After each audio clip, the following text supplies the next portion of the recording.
Hey everyone, welcome back to my channel and I hope you all are doing great. तो आज मैं within my shadow मानवा के chapter 30 को explain करने जा रही हूँ। चैप्टर के स्टार्टिंग में हमें उस जगह के बाहर का सीन दिखाया जाता है जहाँ सिहान के फादर रहते हैं। बाहर बहुत तेज बारिश हो रही थी और अंदर सिहान का वो ह्योंग, जुनहवान ह्योंग और सिहान के डैड बैठकर बातें कर रहे होते हैं। वहाँ पर उनके आदमी भी थे। सिहान के फादर उस पर्सन से बोल रहे होते हैं, मुझे ये बताने के लिए शुक्रिया जुनहवान, तुमने सिहान को बहुत कुछ सिखाया है, इसलिए मैं तुम्हारी परेशानी समझ सकता हूँ। पर मुझे यकीन है तुम्हें ये पता होगा कि उसे आगे बढ़ने के लिए किसी ऐसे चीज की जरूरत है जो उसे मोटिवेट करे, और सिहान के लिए चान हमेशा से उस मोटिवेशन का रोल निभाता आ रहा है। हाँ, ये बात मुझे पता है कि सिहान जैसा मैंने सोचा था उससे अलग तरह से बिहेव कर रहा है, पर उसका ये जुनून हमेशा के लिए नहीं है। उसका छोटा खिलौना उसे बस कुछ वक्त के लिए ही इंटरटेनमेंट करेगा, उसके बाद वो उससे बोर हो जाएगा, मतलब कि चाउन से। तो वो पर्सन बोलता है, पर सर मुझे लगता है अब वक्त आ गया है कि उस जुनून को खत्म कर दिया जाए। फिर वो उस पल को याद करता है जब सिहान पर हमला हुआ था चाउन को बचाते हुए, और बोलता है चाउन पहले भी सिहान को मुसीबत में डाल चुका है। अगर चाकू सिर्फ 1 इंच बगल में घुसी होती तो सिहान की मौत हो सकती थी। ये बताना मुश्किल है कि चाउन की वजह से पता नहीं कब उसकी जान खतरे में पड़ सकती है। ये सुनकर सिहान के डैड बोलते हैं, मुझे उम्मीद है कि तुम ये नहीं बोल रहे कि मेरा बेटा कमजोर है और चाउन जैसा एक आम सा लड़का उसे मुसीबत में डाल सकता है ना? तो वो पर्सन थोड़ा परेशान होकर बोलता है, मैं बस उन सारी चीजों को खत्म कर देना चाहता हूँ जो सिहान के आगे बढ़ने के रास्ते पर बाधा बना हुआ है। मुझे आपके बेटे को प्रोटेक्ट करने दीजिए। तो सिहान के फादर कुछ सोचते हैं और अपने एक आदमी से इशारा करते हुए बोलते हैं, बहुत टाइम बाद मुझे सिन यून सुंग से एक लेटर मिला है। क्या मैं आपको बता दूं, सिन यून सुंग चाउन के फादर हैं।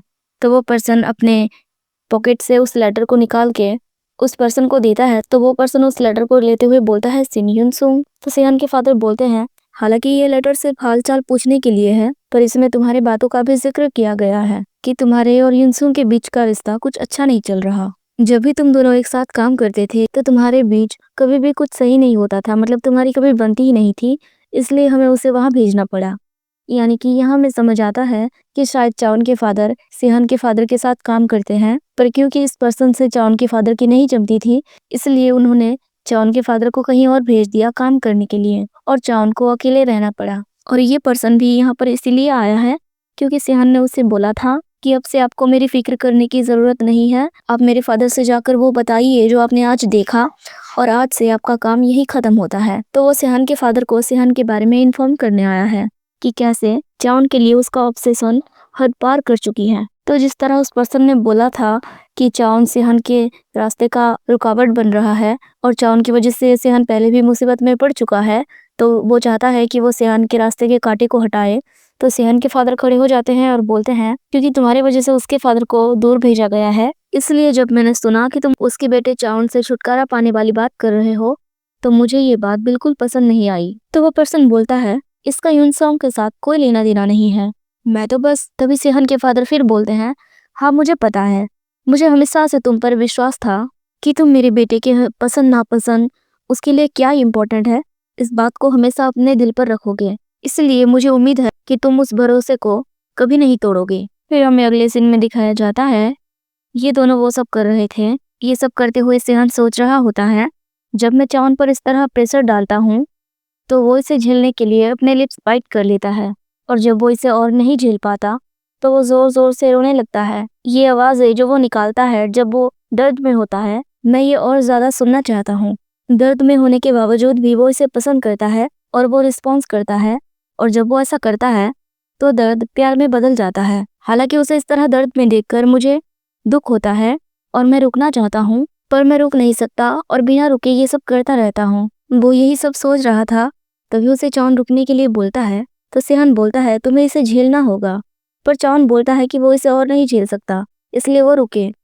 ये सब बोलते हुए वो उसके हाथों को लिक करता है, जिससे सिहान थोड़ा डिस्टर्ब हो जाता है और चाउन को गले लगा लेता है और सोचता है, ऐसा लगता है जैसे उसके दिल से खून निकल रहा हो और निकलता ही जा रहा हो, इस हद तक कि उसकी आंखें भी लाल हो चुकी है। फिर वो चाउन को और जोर से कसकर पकड़ लेता है। तो चाउन उससे बोलता है कि मैं खत्म होना चाहता हूँ, मुझे ऐसा करने दो, पर सिहान उसे कुछ बोलने का मौका नहीं देता और वो उसे किस कर लेता है। थोड़ी देर बाद दोनों ही खत्म हो जाते हैं और एक दूसरे की आंखों में देखने के बाद एक दूसरे को गले लगा लेते हैं। बाहर अभी भी बारिश हो रही थी उसके बाद वो बहुत बार ऐसा करते हैं और आखिर में चाउन अपने बंधे हुए हाथों से सेहन के बालों के साथ खेल रहा होता है तो वो स्माइल करता है और उसके हाथों को खोल देता है। फिर उसके बाद दोनों शॉवर लेते हैं और चाउन अपने मिल्क का ग्लास लेकर टेबल पर बैठे हुए छपकियां ले रहा था।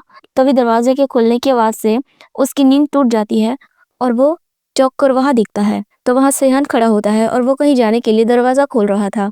तो उसे देखकर वो जल्दी से उसके पास जाते हुए बोलता है, तुम कहाँ जा रहे हो? तो सेहन स्माइल करके बोलता है, लिविंग रूम में सोने की बजाय तुम बेडरूम में चले जाओ, तुम थके हुए से लग रहे हो।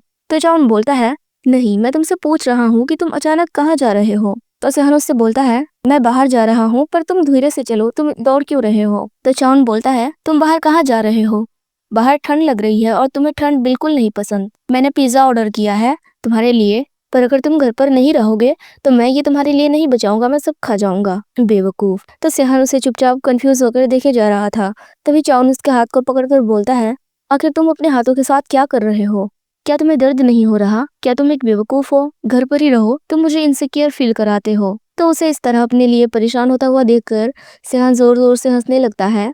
तो उसे देखकर चाउन गुस्सा करने लगता है कि आखिर तुम्हें किस बात पे हंसी आ रही है। तो सेहन बोलता है, मैं बाहर इसलिए जा रहा हूँ क्योंकि मैं हॉस्पिटल जाऊंगा अपने हाथों का चेकअप कराने के लिए और फिर मैं रास्ते में अपना बाल भी कटवा लूंगा, क्योंकि आपको याद होगा चाउन ने पिछली बार बोला था तुम्हारे बाल बहुत लंबे हो गए हैं और ये तुम्हारे प्यारे से चेहरे को छुपाते हैं, तो तुम्हें अपना हेयर कट करा लेना चाहिए। तो चाउन बोलता है, क्या?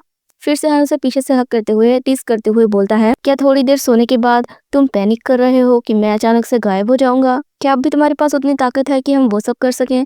तो चाउन उसे दूर करते हुए बोल रहा होता है, नहीं, मैं ऐसा नहीं कर सकता। फिर चाउन परेशान होकर बोलता है, चलो हॉस्पिटल साथ में चलते हैं, क्योंकि तुम पहले कभी वहां अकेले नहीं गए हो।